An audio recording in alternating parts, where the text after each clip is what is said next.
अस्सलाम वालेकुम रहमतुल्लाहि व बरकातहू। प्यारे बच्चों, आप लोगों का इस्तकबाल है एक्सील एकेडमी पर। दोबारा हम लोग अल्हम्दुलिल्लाह हमारी कोशिश जारी है। हमारी कोशिश ये है पूरा सिलेबस उर्दू में कवर करें और इस कोशिश में अल्हम्दुलिल्लाह हो रहे हैं, बड़ी हद तक हम कोशिश कर रहे हैं। आप लोग भी दुआ करिए कि जितना जल्दी हो सके हम तकरीबन सारे चैप्टर्स को कवर कर सकें। ठीक है ना बच्चों? आज जो चैप्टर हम पढ़ने वाले हैं वो है रेस्पिरेशन इन प्लांट। जो चैप्टर हम पढ़ने वाले हैं वो है रेस्पिरेशन इन प्लांट। जो नया चैप्टर हम स्टार्ट कर रहे हैं वो है रेस्पिरेशन इन प्लांट्स। हम बात कर रहे हैं पौधों में हमारे तनफ्फुस। पौधों में हमारे तनफ्फुस कैसा होता है बच्चों? हम लोग ऑलरेडी ह्यूमन के बहुत सारी बातें हम लोग पढ़ चुके हैं और हमको बहुत सारी चीजें मालूम है। इंसानों में किस तरह से हमारे तनफ्फुस होता है, लंग्स के जरिए होता है, वहाँ एनर्जी वगैरह वगैरह, वो सारी चीजें हमको मालूम है ना। आज जो हम बात करने वाले हैं वो पौधों में बात करने वाले हैं कि पौधों में हमारे तनफ्फुस का अमल कैसे होता है। तो पौधों में जो हमारे तनफ्फुस का अमल होता है, तो बेसिकली ये जो तनफ्फुस होता है या ये जो अमल तनफ्फुस होता है, इस अमल तनफ्फुस में क्या होता है? इस अमल तनफ्फुस में ये होता है कि यहाँ पर बनती है तवानाई। क्या बनती है यहाँ पर? तवानाई बनती है। तो तवानाई तवानाई बनने का अमल जो के खामेरों पर मुनहसर है। यहाँ पर जो तवानाई बनती है उस तवानाई का अमल जो किसमें मुनहसर है? खामिरों पर मुनहसर है, एंजाइम्स के ऊपर मुनहसर है, जिसके के दौरान मरहला वार मरहला वार ग्लूकोज ग्लूकोज का ग्लूकोज का तकसीर ग्लूकोज का क्या होता है यहाँ? तकसीर। तकसीर मतलब ग्लूकोज का यहाँ क्या होता है? ऑक्सीडेशन। क्या होता है? ग्लूकोज का तकसीर होता है या ऑक्सीडेशन होता है। सिंपल क्या रखना है यहाँ पर याद? तवानाई बनने का अमल जो कि खामेरों के मुंह पर मुनासिर होता है, जिसके दौरान मरहलावार ग्लूकोज का तकसीर होता है या ऑक्सीडेशन होता है। और इस तकसीर के अमल के जरिए, इस ऑक्सीडेशन के अमल के जरिए ग्लूकोज ग्लूकोज जो कि 6 कार्बन का मॉलिक्यूल है। कितने कार्बन का मॉलिक्यूल है? 6 कार्बन का मॉलिक्यूल है।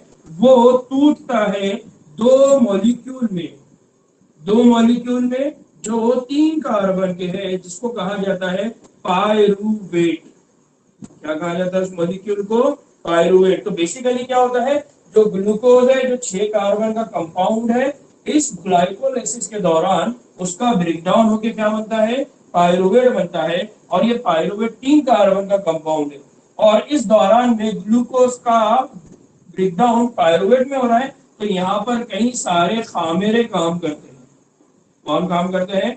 खामेरे काम करते हैं, या यहाँ पर बहुत सारे एंजाइम्स काम करते हैं।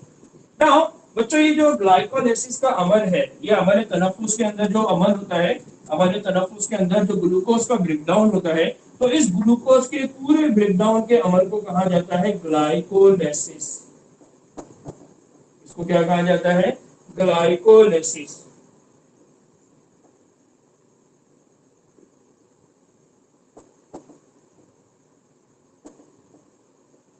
क्या कहा जाता है इसको? ग्लाइकोलाइसिस। बेसिकली यहाँ क्या हो रहा है? C6H12O6 plus 6 oxygen. इसके मौजूदगी में क्या हो रहा है? इसकी मौजूदगी में यहाँ पर आगे चल के हमको 6 कार्बन मिलते हैं, प्लस यहाँ पर हमको मिलता है वाटर, और आगे चल के यहाँ हमको मिलती है energy in the form of ATP. इस फॉर्म में मिलती है एटीपी। तो सिंपल याद रखना है कि अमल तनफ्फुस वो अमल है जिसके अंदर तवानाई बनाती है, और तवानाई बनने के जो अमल है इस अमलों पर मुनासिर है, और जिसके दौरान क्या होता है, मरहलावार ग्लूकोज का ऑक्सीडेशन होता है।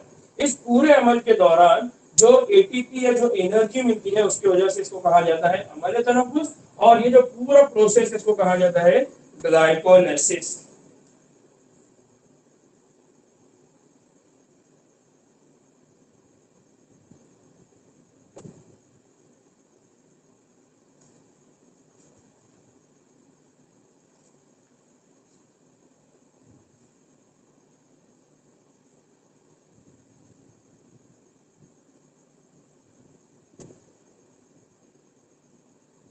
हो गया।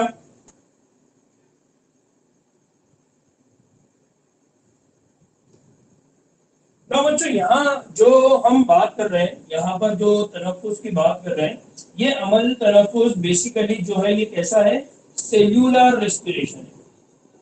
ये जो रेस्पिरेशन का अमल है ये कौन सा रेस्पिरेशन का अमल है, सेल्यूलर रेस्पिरेशन, यानी ये खलियों के अंदर होने वाला, खलियों के अंदर होने वाला अमल तनफुस का अमल है। एक जो अमल तनफुस हम करते हैं वो ऑर्गन लेवल पे होता है, यानी वहां पर कुछ आज़ा इन्वॉल्व होते हैं, वहां पर ऑर्गन काम करते हैं। बट यहाँ पर जो हम बात कर रहे हैं वो बात हम किस लेवल पे कर रहे हैं, सेल्यूलर लेवल पे बात कर रहे हैं। एक खलिए के अंदर होने वाले अमल की बात कर रहे हैं जिसके जरिए एटीपी बनती है, एनर्जी बनती है।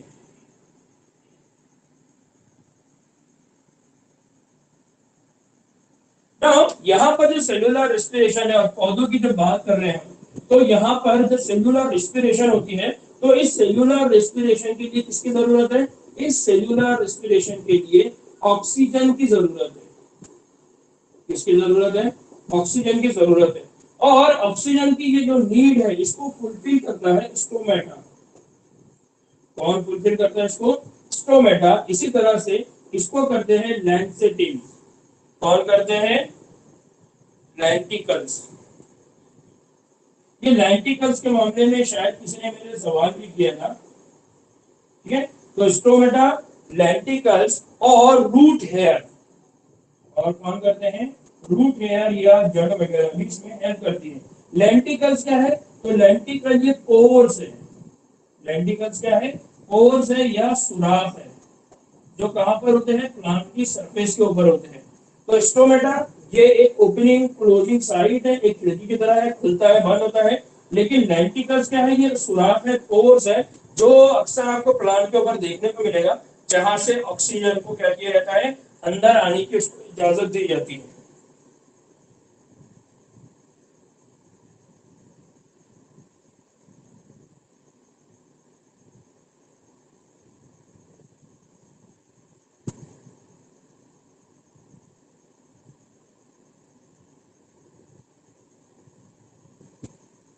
ना बच्चों, जो रेस्पिरेशन का अमल होता है उसको दो ग्रुप में डिवाइड किया हुआ है। रेस्पिरेशन का जो अमल होता है उसको दो ग्रुप में डिवाइड किया हुआ है।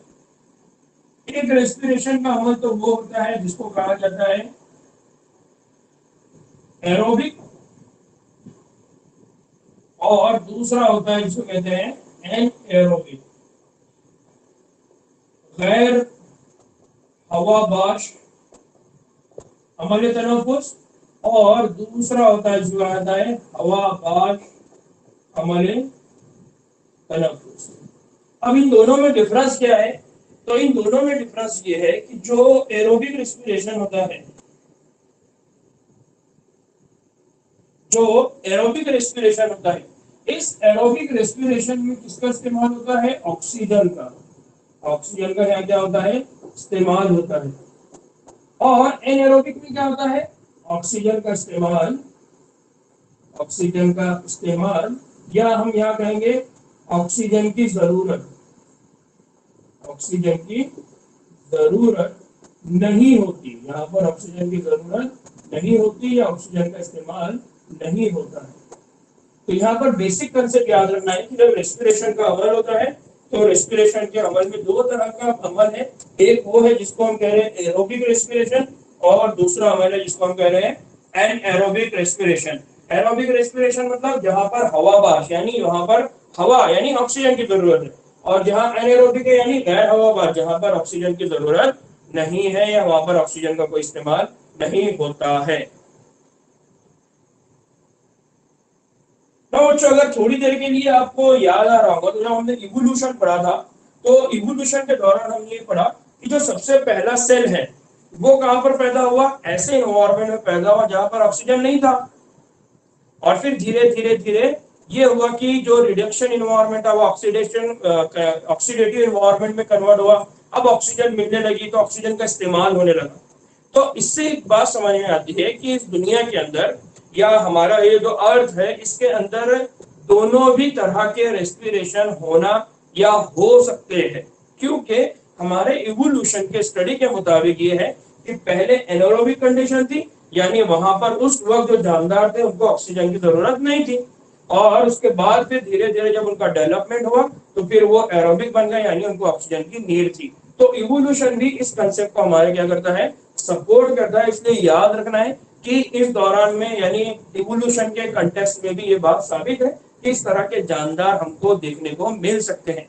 लेकिन कुछ ऐसे होते हैं जो स्ट्रिक्टली फैकल्टेटिव होते हैं, यानी उनको जरूरी है कि ऑक्सीजन चाहिए ही उनको। अगर ऑक्सीजन नहीं मिलेगी तो उनकी क्या हो जाएगी, डेथ हो जाएगी। तो उनको कहा जाता है फैकल्टेटिव एरोबिक, यानी जिनका ऑक्सीजन के बगैर जिंदा रहना। अगर ऑक्सीजन नहीं मिलेंगी तो उनकी क्या हो जाएगी, डेथ हो जाएंगी, उनकी मौत हो जाएगी।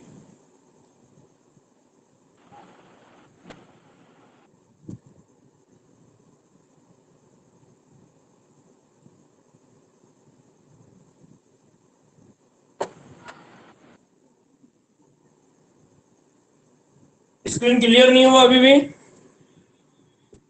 नहीं सर। देखो अब एक्चुअली नेटवर्क का इशू आ रहा होगा आप लोगों को सबको, क्योंकि ये टाइम पे हमारे जितने भी इंटरनेट वाले बंदे रहते बेचारे सब फ्री रहते हैं। तो मे बी पॉसिबल कि उसकी वजह से आपको नेट का प्रॉब्लम आ रहा होगा। मैं जो रिकॉर्डिंग कर रहा हूँ अल्हम्दुलिल्लाह वो बहुत क्लियर है। अगर कोई दिक्कत होती है तो आप रिकॉर्डिंग बाद में देख सकते हैं। तो अभी जिन लोगों को बहुत आसानी से नेटवर्क का इशू नहीं आ रहा वो पढ़ सकते हैं, तो वो आसानी से अपने नोट्स बनाते चले जाए। जिन लोगों को दिक्कत आ रही है वो थोड़ी बहुत कोशिश करते चले जाए। ठीक है।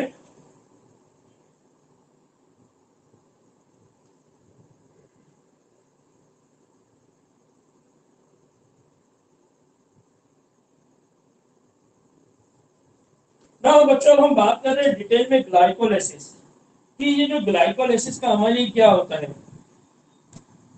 ठीक है।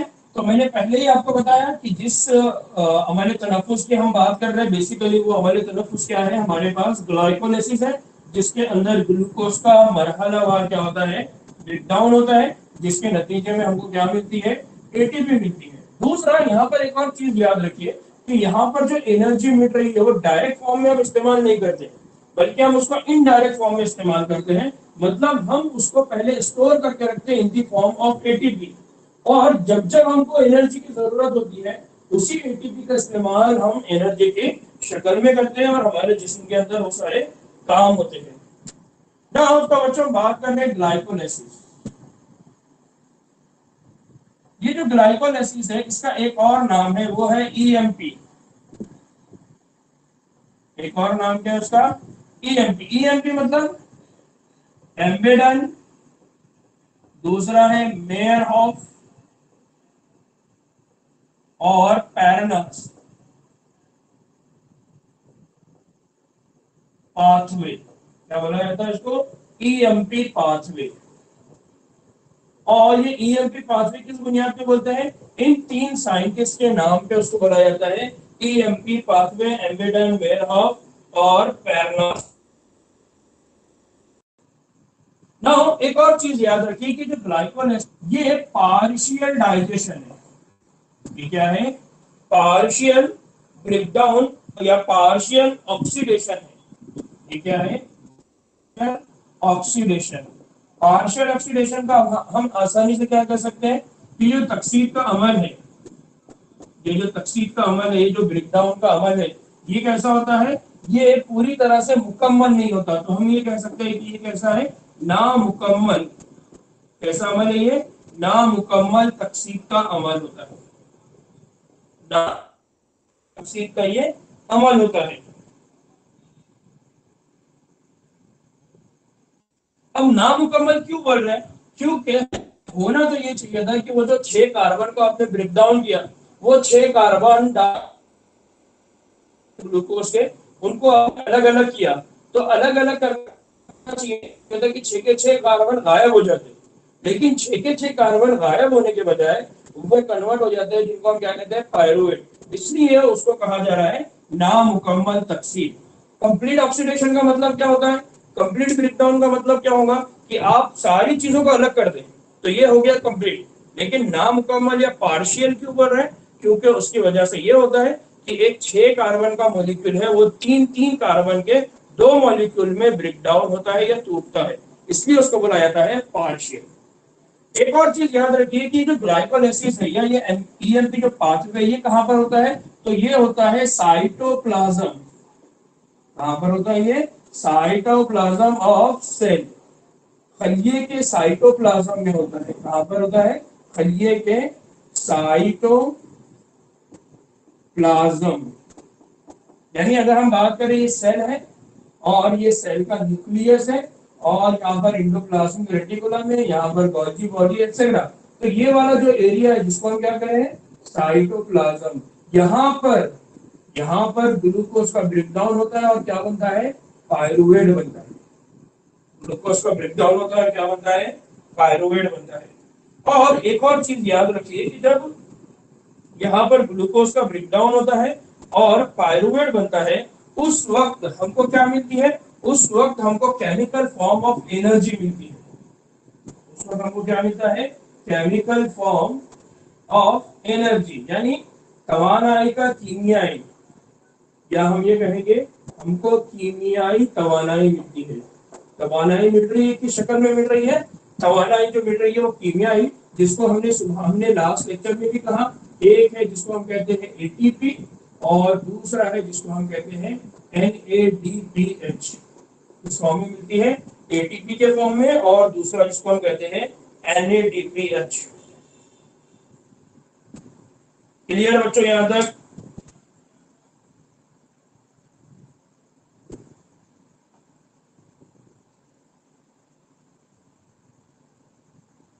हो गया?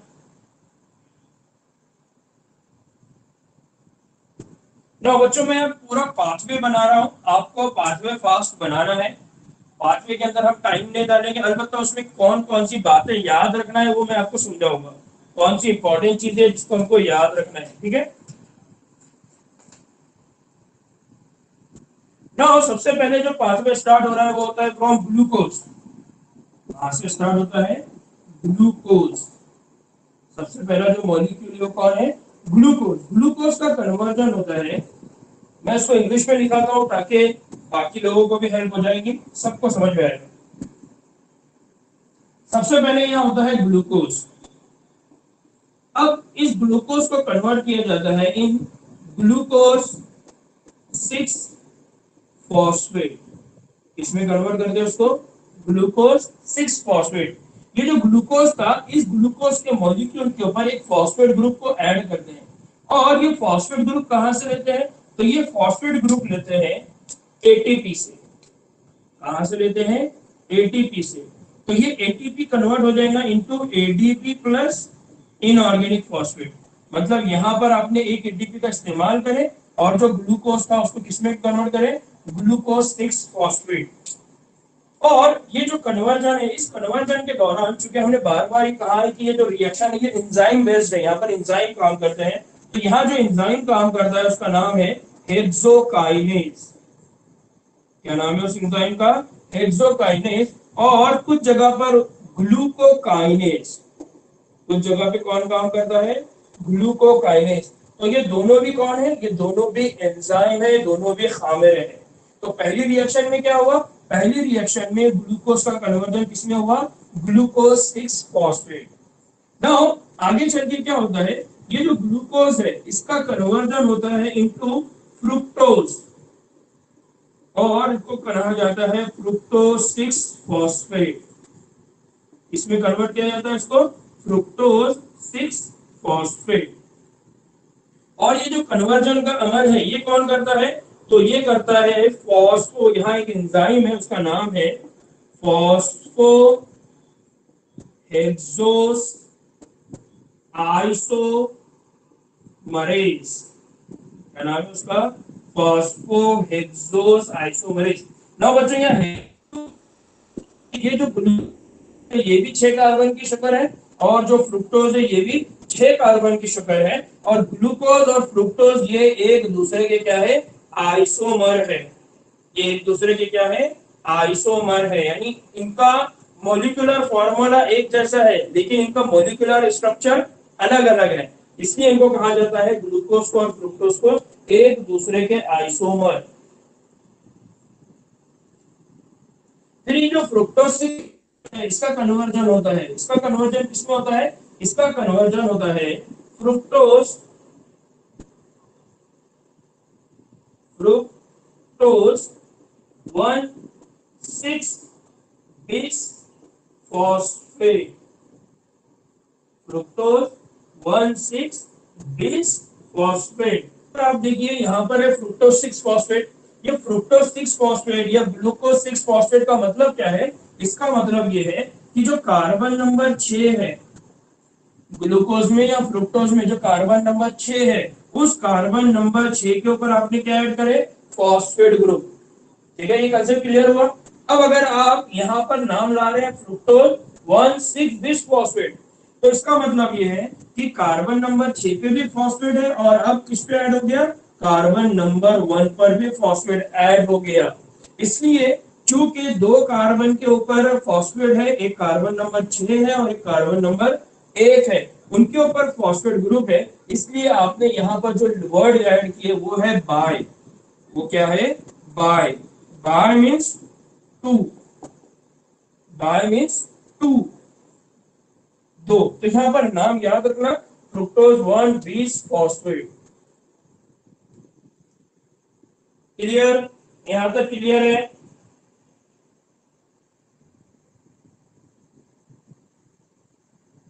ठीक है, अब आप ये कह रहे हैं कि आपने यहाँ फ्रुक्टोज 6 फॉस्फेट था, उसके ऊपर एक और फॉस्फेट ऐड करे तो वो 1 पोजीशन पे करे।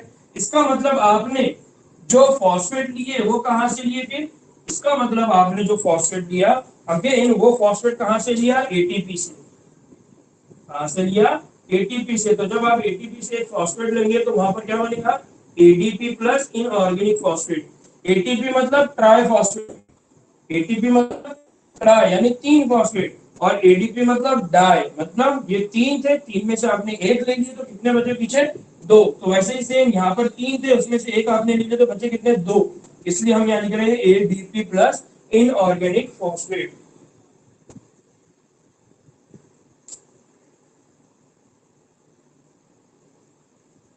ना, अब क्या हो गया, यहां तक आगे बच्चों सब लोग, कोई पीछे तो नहीं है।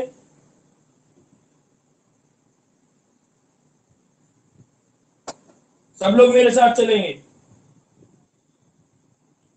ना, अब एक और इंपॉर्टेंट स्टेप है, ये स्टेप बहुत जबरदस्त है। वो क्या है कि ये जो फ्रुक्टोज 1,6 बिस फॉस्फेट है, ठीक है, अब मैं उसको यहां दोबारा लिख रहा हूं।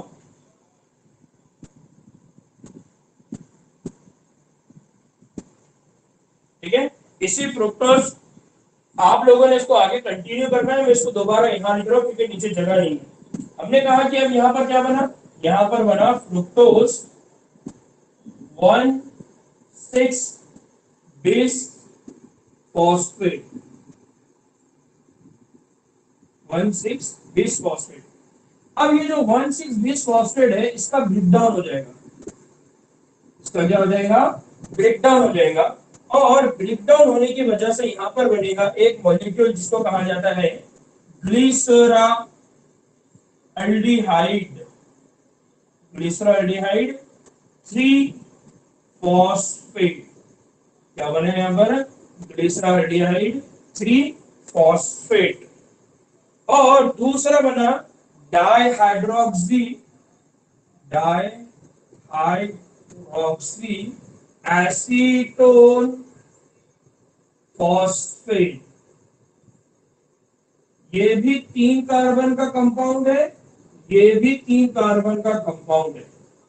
तो ये जो 6 कार्बन का कंपाउंड था फ्रुक्टोज 1,6 बिस फॉस्फेट, वो टूट गया, ग्लिसरॉल्डिहाइड 3 फॉस्फेट में और डाइहाइड्रोक्सी एसीटोन फॉस्फेट, दोनों भी तीन तीन कार्बन वाले मॉलिक्यूल है ना। बच्चों ये जो ब्रेकडाउन है, ये ब्रेकडाउन एक एंजाइम करता है जिसका अल्डोलेज। इस एंजाइम का नाम क्या है? अल्डोलेज। यहाँ तक क्लियर?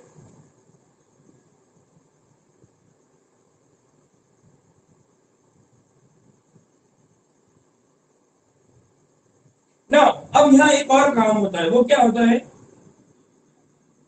ये जो डाइहाइड्रोक्सी फॉस्फेट है, ये जो डाइहाइड्रोक्सी फॉस्फेट है, ये दोबारा तब्दील हो जाता है, यानी ये डाइहाइड्रोक्सी फॉस्फेट है, ये तब्दील होकर बनाता है ग्लिसरॉल्डिहाइड 3 फॉस्फेट।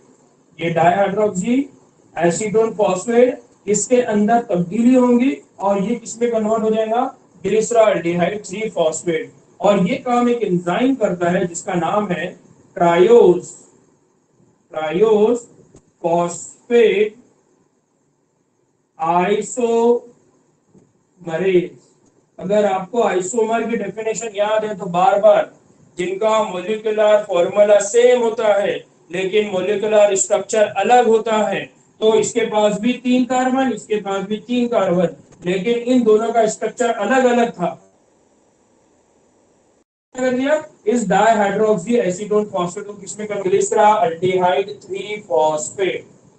तो इस तरह से अभी जो ग्लिसरॉल्डिहाइड 3 फॉस्फेट है, इसके कितने मॉलिक्यूल हो गए? 2। कितने मॉलिक्यूल हो गए इसके? 2। यहां तक क्लियर?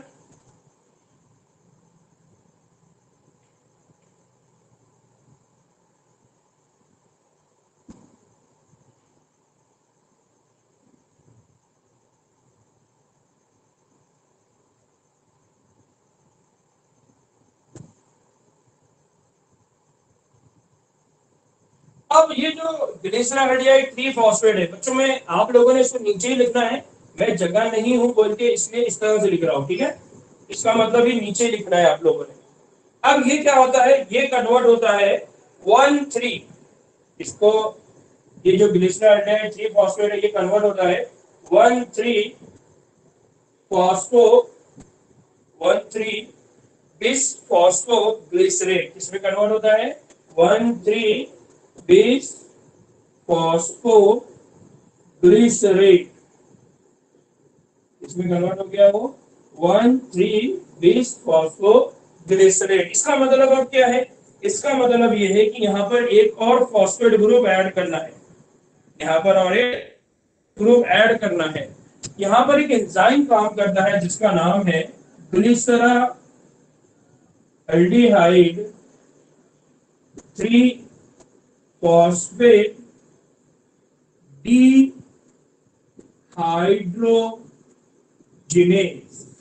क्या नाम है इसका पूरा एंजाइम का?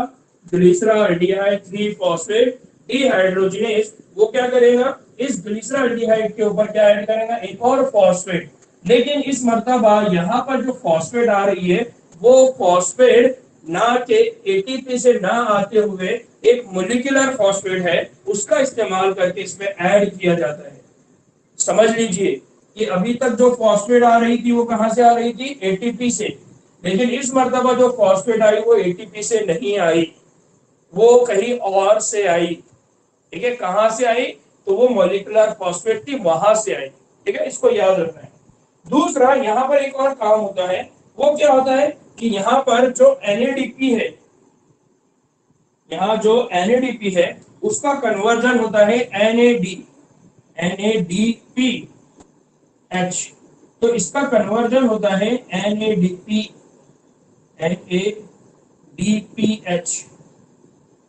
इसमें कन्वर्ट हो जाता है वो, NADP का कन्वर्जन किसमें हो जाता है? NADPH2।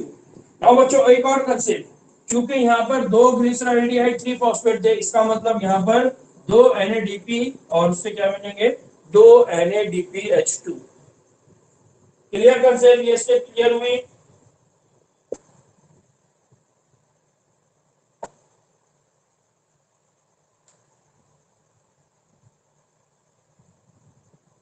ठीक है। नाउ अभी जो 1,3 बिस फॉस्फोग्लिसरेट है, इसका कन्वर्जन होता है 3-फॉस्फोग्लिसरेट। ये किसमें कन्वर्ट हो गई? 3-फॉस्फोग्लिसरेट। इसका मतलब क्या हुआ? अगर पहले यहाँ पर 1,3-20 फॉस्फो था, यानी यहाँ 2 फॉस्फेट था, तो 2 फॉस्फेट में से सिर्फ एक फॉस्फेट रहा, तो फिर एक फॉस्फेट कहाँ गया? तो वो एक फॉस्फेट का इस्तेमाल कौन करता है? एडीपी। कौन करता है? ADP plus inorganic phosphate.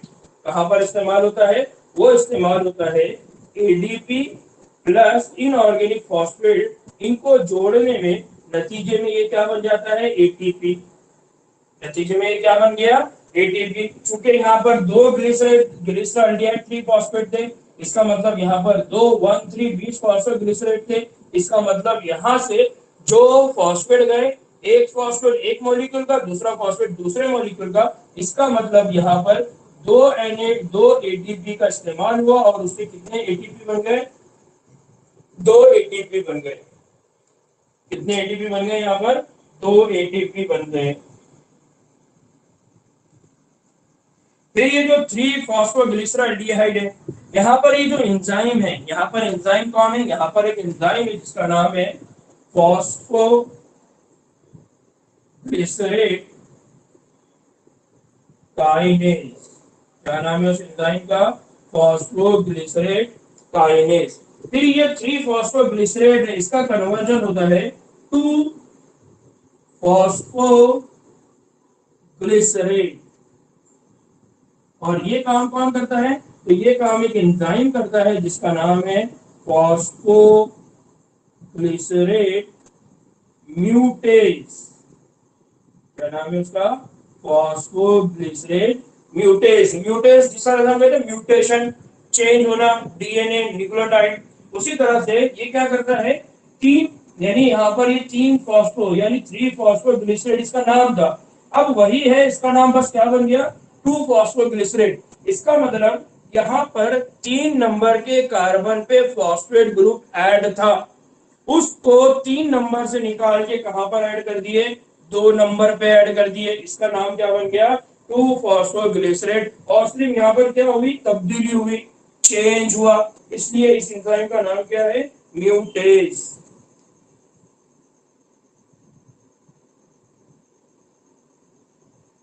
यहां तक समझ आया?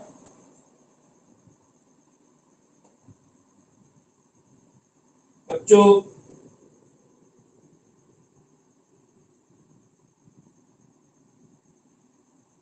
ना बच्चों, अब एक और काम है, वो क्या है?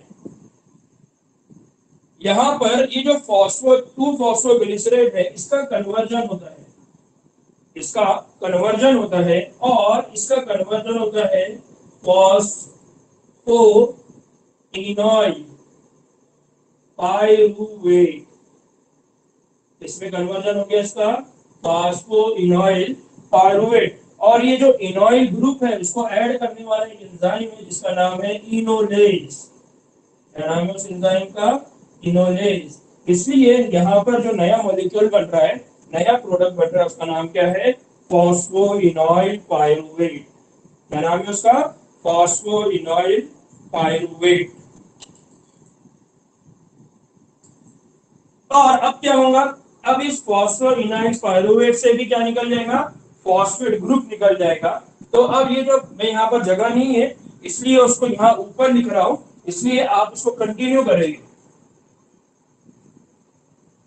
मैं यहाँ लिख रहा हूं उसको कि अब क्या होगा? अब ये होगा कि ये जो नीचे फॉस्फोइनॉइल पाइरूवेट है, फॉस्फोइनॉइल पाइरूवेट, ये फॉस्फोइनॉइल पाइरूवेट का कन्वर्जन किसमें हो जाएगा? पाइरूवेट में। किसमें हो जाएगा? पाइरूवेट में। किसमें हो गया? पाइरूवेट में। और जब ये फॉस्फोइनॉइल पाइरूवेट का कन्वर्जन हो रहा है, इसका मतलब यहां से क्या निकल गया?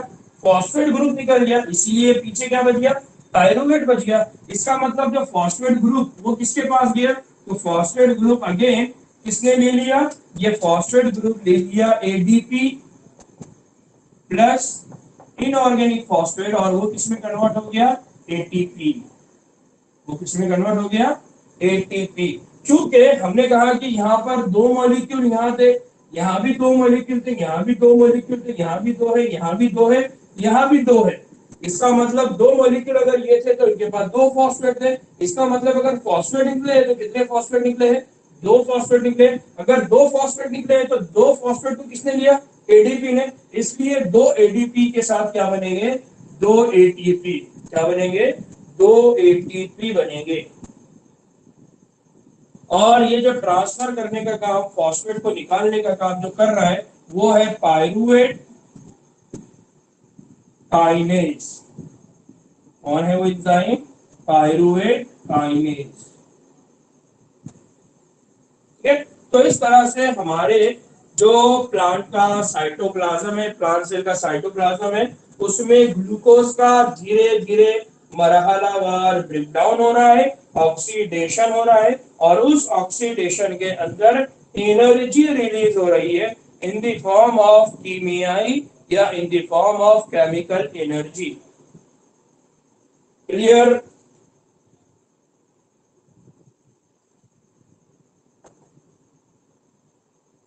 ना बच्चों यहाँ एक कंसेप्ट क्लियर करना है आप लोगों का। देखिए यहाँ पर जब रिएक्शन स्टार्ट हुई तो यहाँ पर ये एक एटीपी का इस्तेमाल हुआ, ये दूसरा एटीपी का इस्तेमाल हुआ। यानी अगर हम थोड़ी देर के लिए बात करें कि ग्लाइकोलाइसिस में हमारे पास नेट एटीपी, नेट एटीपी का मतलब क्या है, हमारे पास बचा क्या, हमने तो यहाँ एटीपी गवाए, फिर एटीपी बची कहां पर। तो बेसिकली हमने जो एटीपी यूज करे, हमने यहाँ जो एटीपी यूज करे, कितने एटीपी यूज करे, दो एटीपी, दो एटीपी हमने यूज करे। और हमको जो एटीपी मिले बाद में, तो ये दो और ये दो, तो हमको टोटल एटीपी मिले कितने, चार एटीपी।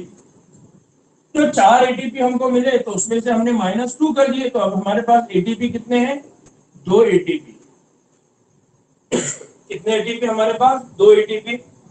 प्लस हमारे पास क्या है, NADPH। हमारे पास क्या है, NADPH। ये जो NADPH है, इससे हमको मिलते हैं तीन एटीपी। एक NADPH से कितने एटीपी मिलते हैं हमको, तीन एटीपी। इसका मतलब हमारे पास कितने NADPH है, दो NADPH है। तो दो NADPH से हमको कितने एटीपी मिलेंगे, छह एटीपी। कितने एटीपी मिलेंगे, छह एटीपी। तो इन छह एटीपी को यहां जमा कर लीजिए। तो अब आपके पास टोटल एटीपी कितने आ गए, टोटल एटीपी आ गए 8 एटीपी। टोटल कितने एटीपी आ गए आपके पास, 8 एटीपी। लेकिन बच्चों सवाल हमेशा याद रखिए, सवाल ये किया जाता है कि जब ग्लाइकोलाइसिस परफॉर्म होता है तो ग्लाइकोलाइसिस के दौरान आपको कितने एटीपी मिलते हैं। तो याद रखना हमेशा कि कितने एटीपी मिलते हैं, दो एटीपी मिलते हैं। लेकिन अगर सवाल ये पूछा जाए कि ग्लाइकोलाइसिस हुआ है, उसके बाद क्रैब साइकिल हो गई है, इलेक्ट्रॉन ट्रांसपोर्ट चेन हो चुका है, उसके बाद आपको एटीपी कितने मिलेंगे, एक ग्लाइकोलाइसिस मॉलिक्यूल से या एक ग्लूकोज मॉलिक्यूल से। तो जब एक ग्लूकोज मॉलिक्यूल की बात होगी तो उसमें NADPH भी काउंट होगा, उसमें ये दो एटीपी भी काउंट होंगे। इस तरह से एक ग्लूकोज से आपको ग्लाइकोलाइसिस के दौरान 8 एटीपी मिल रहे हैं। ग्लाइकोलाइसिस में, ग्लाइकोलाइसिस के कन्वर्जन के दौरान दो एटीपी मिल रहे हैं कंप्लीट साइकिल होने के बाद। लेकिन अगर NADPH का इस्तेमाल करके अगर आप करते हैं तो वो हो जाते हैं NADPH से 6 और वो दो, इस तरह से आपके पास 8 एटीपी। तो कुछ कंफ्यूजिंग सवाल भी होते हैं, कुछ ट्रिकी सवाल भी होते हैं, उस वक्त आपको याद रखना है कि ये पूछ क्या रहा है।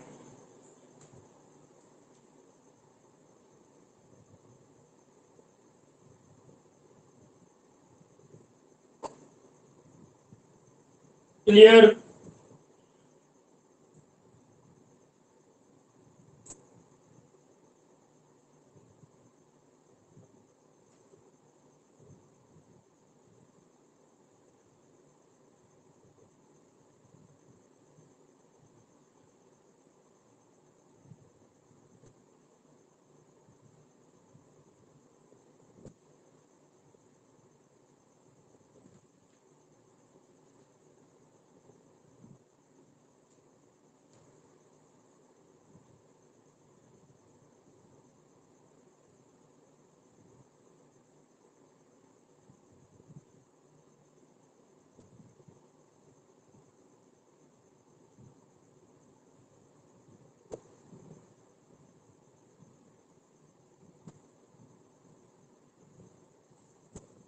हो गया बच्चों?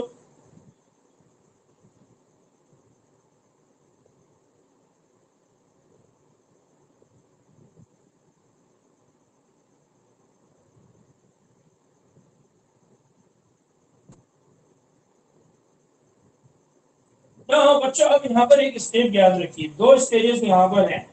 एक है मतलब ग्लाइकोलाइसिस हो गया, ग्लाइकोलाइसिस की वजह से आपके पास पायरुवेट बन गया। अब उस पायरुवेट का आगे क्या होगा?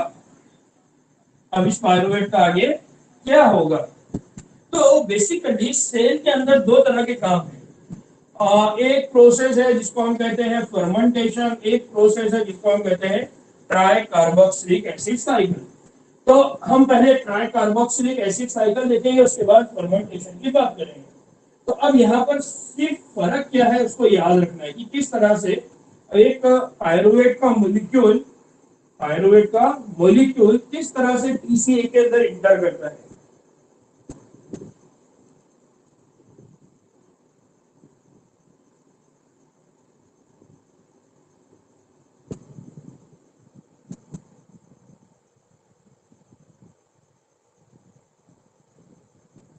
यहाँ पर बेसिकली होता क्या है पहले उसको समझ लीजिए। यहाँ पर होता क्या है, यहाँ पर होता यह है कि जो ग्लाइकोलाइसिस होने के बाद जो पायरुवेट हमको मिलती है, उस पायरुवेट का कन्वर्जन किया जाता है एसिटिल कोए। पायरुवेट है, इस पायरुवेट का कन्वर्जन होगा पहले एसिटिल को ए मॉलिक्यूल के अंदर। इसके अंदर होगा एसिटिल को ए मॉलिक्यूल के अंदर। और ये जो काम होता है, ये काम एक एंजाइम करवाता है जिसका नाम है डी कार्बोक्सिलेज। क्या नाम है उसका? D carboxylase. और उसका पूरा नाम है पायरुवेट डी कार्बोक्सिलेज। क्या नाम है उसका? Pyruvate D carboxylase. ये एंजाइम है। और ये एंजाइम क्या करता है? पायरुवेट को जो कन्वर्ट करता है एसिटिल को ए में, तो यहाँ पर बहुत सारे को एंजाइम का इस्तेमाल करता है। यहाँ पर बहुत सारे को एंजाइम का इस्तेमाल करता है। उसमें से एक है को एंजाइम को ए। ये कौन है? को एंजाइम को ए। इसी तरह से यहाँ पर वो यूज करता है एनएडी। एक को एंजाइम है जिसका नाम है एनएडी, उसका भी इस्तेमाल करता है। और यहाँ पर वो क्या करता है? एनएडीपी का कन्वर्जन करता है NADPH2। इसमें कन्वर्ट कर देता है इसको, NADP को कन्वर्ट कर देता है NADPH2। इसका मतलब यहाँ पर एक और याद रखिए, क्योंकि यहाँ पर जो ग्लाइकोलाइसिस हुआ, यहाँ पर जो ग्लाइकोलाइसिस हुआ जिसके अंदर ग्लूकोज का मॉलिक्यूल टूटा, उस ग्लाइकोलाइसिस के दौरान ग्लूकोज के पायरुवेट के कितने मॉलिक्यूल बने थे? 2। इसका मतलब एसिटिल कोए के कितने बनेंगे? 2। जब ये 2 बनेंगे तो 2 NADP का कन्वर्जन किसमें होगा? 2 NADPH2। इसमें होगा 2 NADPH2 के अंदर होगा। क्लियर? क्लियर बच्चों यहां तक?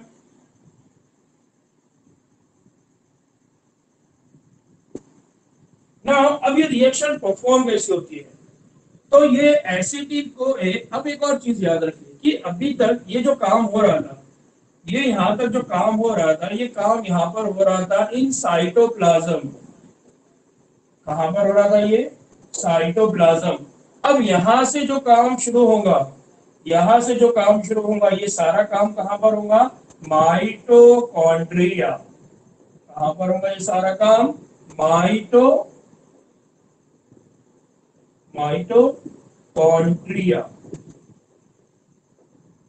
कहां पर होगा ये सारा काम? माइटोकॉन्ड्रिया।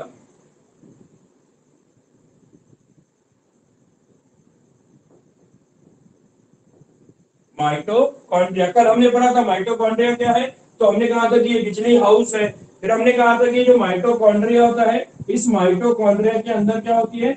जो मेम्ब्रेन होती है उसको हम कहते हैं मैट्रिक्स। फिर मैंने कहा था कि यहाँ पर बहुत सारे एंजाइम्स होते हैं। मैंने कहा था कि यहाँ जो एंजाइम होते हैं वो क्रेब्स साइकिल में काम करते हैं और टीसीए साइकिल में काम करते हैं। याद आ रहा है? तो कल ही हम लोगों ने ये सारी चीजें पढ़ी हुई है, तो याद रखना है कि अब साइटोप्लाज्म, यानी ये अगर पूरा सेल है, मान लीजिए सेल है, तो ये सेल का क्या था, साइटोप्लाज्म, और सेल के इस साइटोप्लाज्म में क्या हुई है, ग्लाइकोलाइसिस हुई।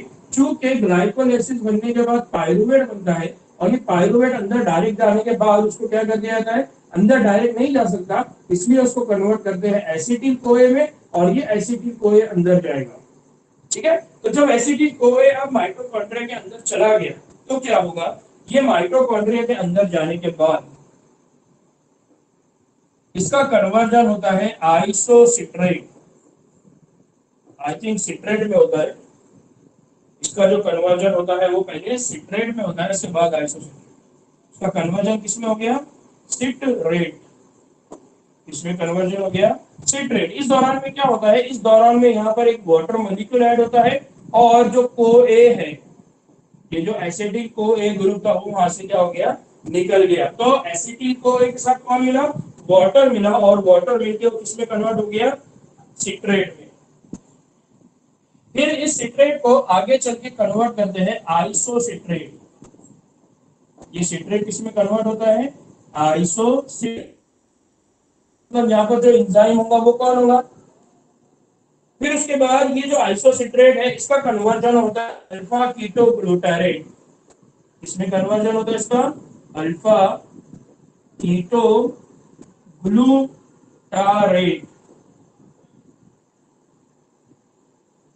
इसमें कन्वर्जन होता है इसका अल्फा कीटोग्लूटारेट।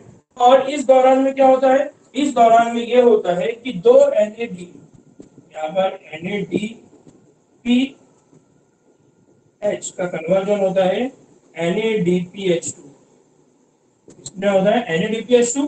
चूंकि हम यहाँ बात कर रहे हैं कि यहाँ पर कितने आए थे, दो, इसलिए यहाँ पर क्या होंगे, दो NADP का कन्वर्जन होगा, दो NADPH2 में।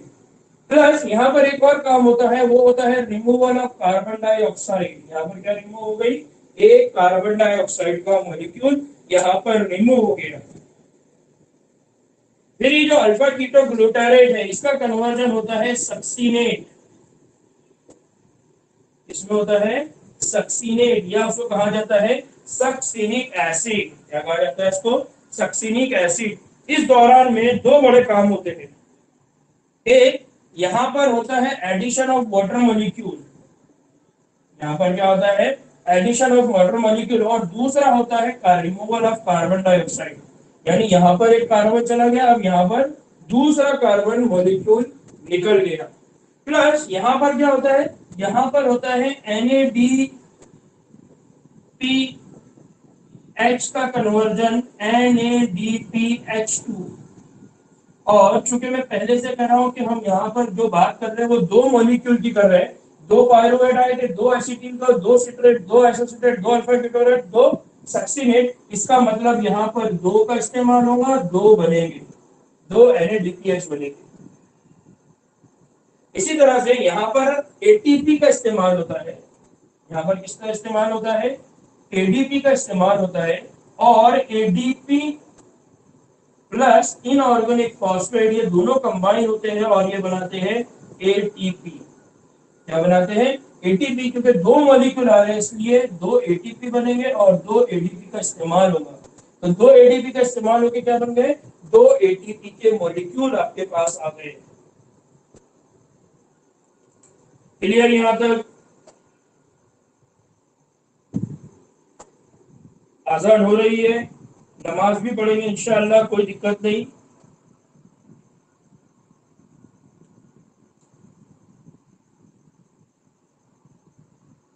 ठीक है, नाउ ये जो सक्सीनेट है, ये सक्सीनेट का कन्वर्जन होता है फ्यूमारेट, इसमें होता है फ्यूमारेट, या हम कहते हैं फ्यूमेरिक एसिड। क्या कहते हैं उसको, फ्यूमेरिक एसिड। और इस कन्वर्जन के दौरान होता यह है कि जो FAD था, यहाँ पर एक और कोएंजाइम है, उसका कन्वर्जन होता है जिसका नाम है FAD। क्या नाम है उसका, FAD। FAD का कन्वर्जन होता है FADPH2, इसमें होता है FADPH2, जो यहाँ पर अगर दो मॉलिक्यूल है इसका मतलब दो FAD, और उससे बनेंगे दो FADPH2। फिर ये जो फ्यूमारेट है इसका कन्वर्जन होता है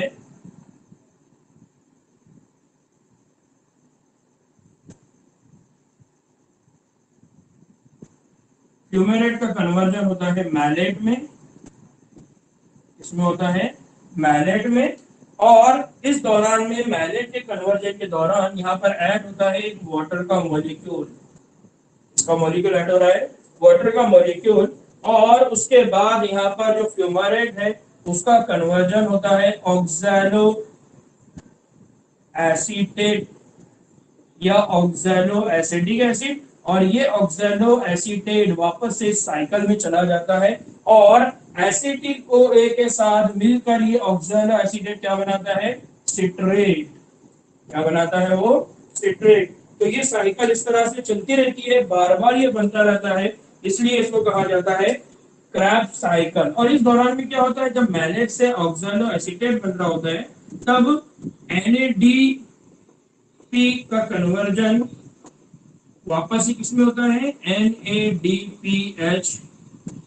चूंकि यहाँ दो है इसलिए हम यहाँ लिख रहे हैं 2 NADPH2।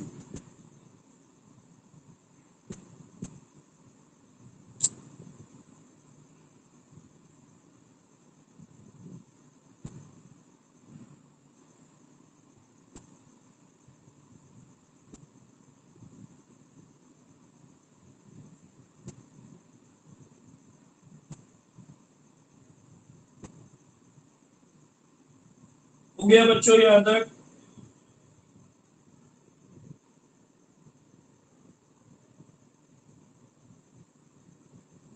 ठीक है, तो ये जो पूरा प्रोसेस है, चूंकि ये साइक्लिक माइनर में हो रहा है इसलिए इसको कहा जाता है, इसका जो साइंटिस्ट है उनके नाम पर है क्रैब्स साइकिल। क्या बोला जाता है इसको, क्रैब्स क्रैब्स साइकिल। क्या कहा जाता है इसको, क्रैब्स साइकिल। या उसको क्योंकि 3 कार्बन कंपाउंड यहाँ पर बन रहा है इसलिए इसको कभी कभार कहा जाता है try carboxylic acid, try carboxylic acid cycle. क्या बोला जाता है इसको, ट्राई कार्बोक्सिलिक एसिड साइकिल।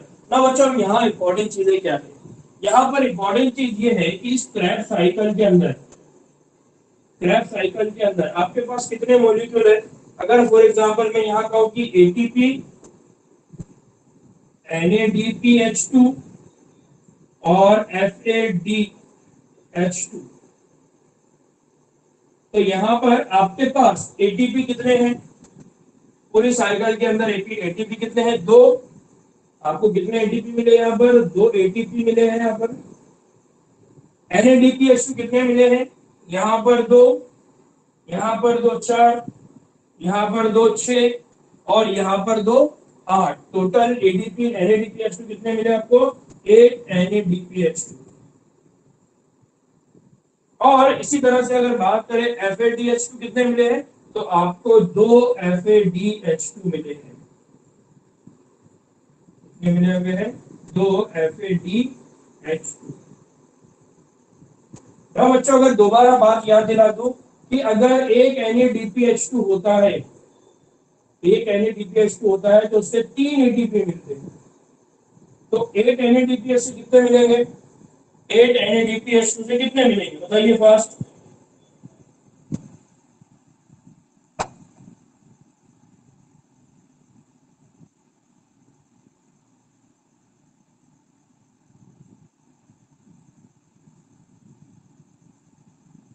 एक NADP से कितने मिल रहे हैं, 3। तो 8 से कितने मिलेंगे, 24। कितने मिलेंगे, 24। तो फॉर एग्जांपल यहाँ पर आपको कितने मिले हैं, यहाँ 2 मिले हैं, यहाँ 24। और एक FADH2 से आपको मिलते हैं 2 ATP। एक FADH2 से कितने मिलते हैं, 2। इसका मतलब यहाँ पर आपको कितने मिल गए, 4।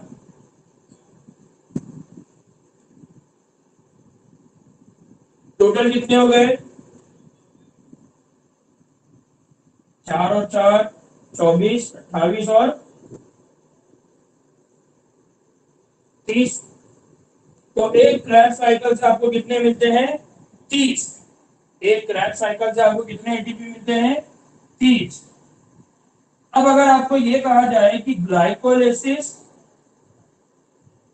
प्लस क्रैब साइकिल, इससे कितने मिलते हैं, और यह आपको सिर्फ इतना कहा जाए कि एक ग्लूकोज के ब्रेकडाउन, एक ग्लूकोज के ब्रेकडाउन से आपको कितने मिलते हैं, तो एक ग्लूकोज के कंप्लीट ब्रेकडाउन से आपको कितने एटीपी मिलते हैं, 38 एटीपी।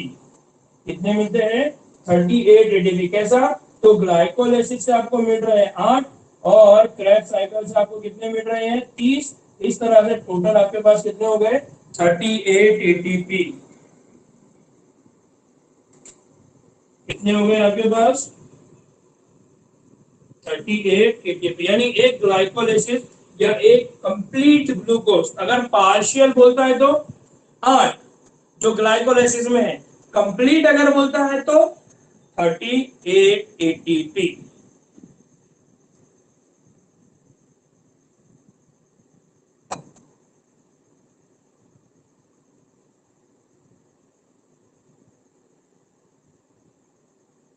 अब बच्चों एटीपी का कन्वर्जन एटीपी में हुआ, इसलिए हम एटीपी को अलग से नहीं लेंगे। एटीपी एटीपी एटीपी नहीं, एटीपी। सैयदा अलीमा,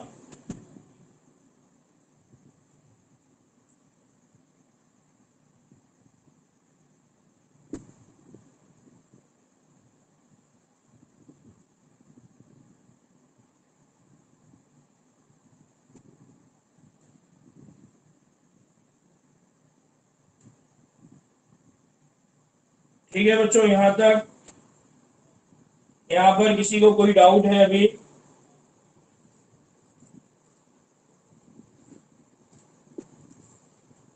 ना बच्चों, मैंने पहले एक बीच में जो स्टेप छोड़ा था जिसको फर्मेंटेशन कहते हैं, फर्मेंटेशन में बेसिकली होता क्या है।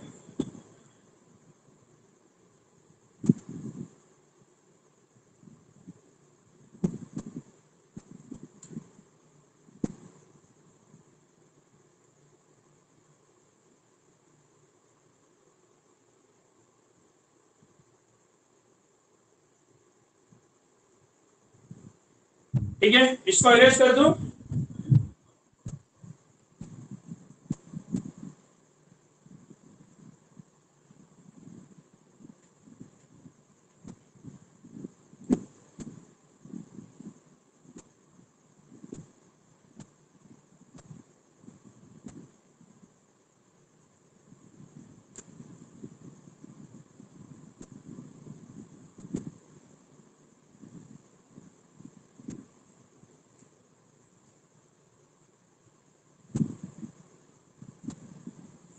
ना बच्चों, अब एक और बात हम करें, वो है फर्मेंटेशन। फर्मेंटेशन, और इसको हम कहेंगे एनएरोबिक, एनएरोबिक रेस्पिरेशन। क्या कहेंगे इसको हम, एनएरोबिक रेस्पिरेशन, यानी गैर हवाबाश अमल तनफुस। यहाँ पर कौन सा हो रहा है, गैर हवाबाश अमल तनफुस। ना ये गैर हवाबाश अमल तनफुस में होता क्या है कि यहाँ पर सिंपल याद रखना है, बहुत ज्यादा परेशानी की जरूरत नहीं है। कि हमने कहा कि ग्लूकोज बना, ग्लूकोज का ग्लाइकोलाइसिस हुआ, और ग्लाइकोलाइसिस होने के बाद क्या बना हमारे पास, पायरूवेट। क्या बना हमारे पास, पायरूवेट। अब इस पायरूवेट का अगर ऑक्सीजन मिल जाती है तो क्रैब साइकिल में चला जाएगा, लेकिन अगर नहीं मिलती है तो उस दौरान में ये जो पायरूवेट है इसका आगे क्या होना शुरू होता है, एनएरोबिक रेस्पिरेशन, या उसका क्या होना शुरू होता है, फर्मेंटेशन। तो इस दौरान में दो एंजाइम यहाँ पर काम करते हैं, एक है खुद पायरूवेट, पायरूवेट डी कार्बोक्सिलेज, एक कौन है खुद पायरूवेट डी कार्बोक्सिलेज, और दूसरा एक एंजाइम है जिसको कहा जाता है अल्कोहल डिहाइड्रोजिनेज।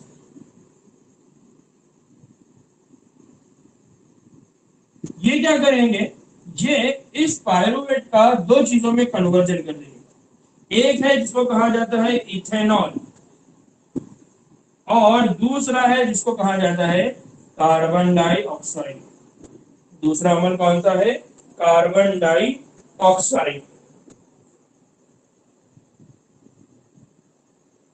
और इसकी खास बात ये होती है कि यहाँ पर जो एटीपी बनता है या जो यहाँ पर एनर्जी बनती है, इस दौरान में जो एटीपी है वो बहुत ही कम क्वांटिटी में बनती है। यानी अक्सर हम जब ये कहते हैं कि आपने देखा होगा जो कैसा बताएंगे कि हमारे पास अगर आपने कोई जूस बनाया है घर में और उस जूस को अगर आपने किसी डब्बे के अंदर पैक करके रखा, डब्बे के अंदर पैक करके रखा और 1 2 3 दिन के बाद जब आप उसको खोलते हैं तो वो जो फूड मटेरियल था उसमें जितनी भी ग्लूकोज थी उस ग्लूकोज का फर्मेंटेशन हो गया रहता है। तो हम बोलते हैं कि सड़ गया, खराब हो गया, क्योंकि वो उसमें स्मेल आना शुरू होती है, गंदी सी स्मेल आती है। और वो स्मेल तो आप जब उस ढक्कन में खोलते हो तो भक बोल के खुलता है, बहुत फोर्स। तो बेसिकली अंदर क्या जमा हो गई थी, कार्बन डाइऑक्साइड उसके ब्रेकडाउन की वजह से। दूसरा, आपने जिस चीज को स्मेल किया होता है तो आप तो उसको बोलते हैं स्मेल आ रही है, गंदी ऑर्डर आ रही है ना। लेकिन आपको अगर याद होगा तो आप जब उसको इनहेल करते हैं यानी इसको स्मेल करते हैं तो आपको थोड़ी देर के लिए ऐसा लगता है कि चक्कर आ रही है या आपको ऐसा एंजाइटी वाली फीलिंग शुरू हो जाती है। आपको लगता है कि यार बहुत बुरा, अचानक में ऐसा लगता है कि मेरा मतलब इन्वायरमेंट तब्दील हो गया। तो वो क्यों हुआ? क्योंकि वहां पर क्या बनना शुरू हो गया था, एथेनॉल। वहां पर क्या बनना शुरू हो गया था, एथेनॉल। यानी इससे आपको एक तरह का मदहोशी छा जाती है। तो बेसिकली ये सब क्यों हुआ? क्योंकि वहां पर जो अमल हुआ वो कौन सा हुआ, फर्मेंटेशन का अमल हुआ। वहां पर एनारोबिक रेस्पिरेशन हुआ, वहां पर गैर हवाबाश अमल तनफुस हुआ। यानी पहले जो ग्लाइकोलाइसिस का अमल हुआ था वो ऑक्सीजन का, लेकिन ये अमल जो हुआ वो ऑक्सीजन के अब्सेंस में हुआ, वहां पर ऑक्सीजन नहीं थी। इसी तरह का सेम प्रोसेस हम बैक्टीरिया का इस्तेमाल करके करते हैं। तो जब हम ये पढ़ेंगे माइक्रोब्स इन ह्यूमन वेलफेयर, एक और चैप्टर है, तब हम और इंडस्ट्रियल डेवलप इन्हांसमेंट इन फूड प्रोडक्शन वगैरह इस तरह के जो चैप्टर्स हम आगे पढ़ने वाले हैं, फास्ट पढ़ेंगे हम इंशाल्लाह उसको। तो उस तरह के चैप्टर्स के अंदर आपको ये मैकेनिज्म देखने को मिलेगा।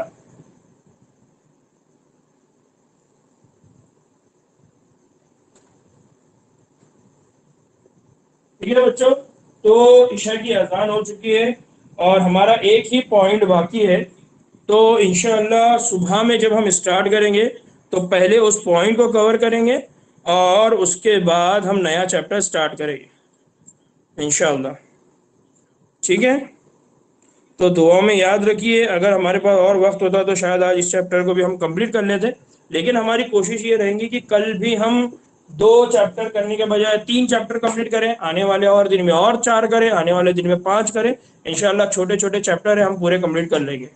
दुआ में याद रखिए, इंशाल्लाह फिर मुलाकात होती है। अस्सलाम वालेकुम वरहमतुल्लाहि वबरकातुहू।